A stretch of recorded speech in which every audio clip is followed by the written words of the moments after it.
Welcome. Today I'd like to talk about the case of Charles Earl Davis versus United States decided by the Supreme Court in March of 2020.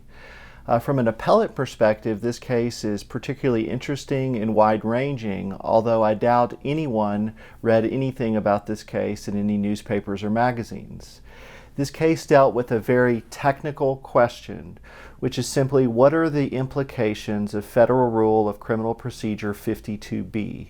If you were to look up that rule, what it says is that any error not raised in a district court, as long as it affects a defendant's substantial rights, is still reviewable on appeal under the plain error standard. Most courts have been applying it according to the text of that rule, but the Fifth Circuit had been an outlier since a case called United States versus Lopez in 1991.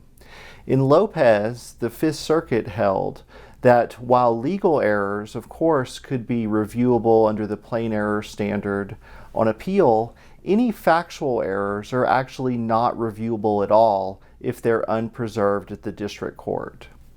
Now, appellate attorneys with the Federal Public Defender's Office and others had pushed back against this rule ever since 1991, arguing that Federal Rule of Criminal Procedure 52B doesn't make a distinction between legal issues and factual issues. It seems to treat everything the same.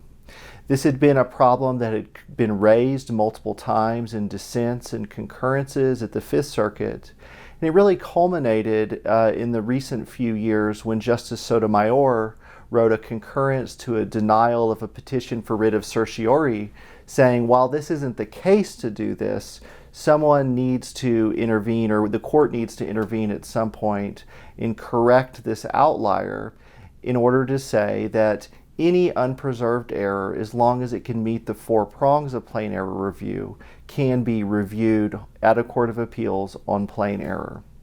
So finally, March 23rd, 2020, the Supreme Court weighed in on this issue,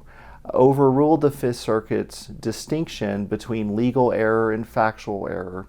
and held that any unpreserved issue can be reviewed on appeal for plain error and can survive and can prevail so long as it can meet the four prongs of plain error review.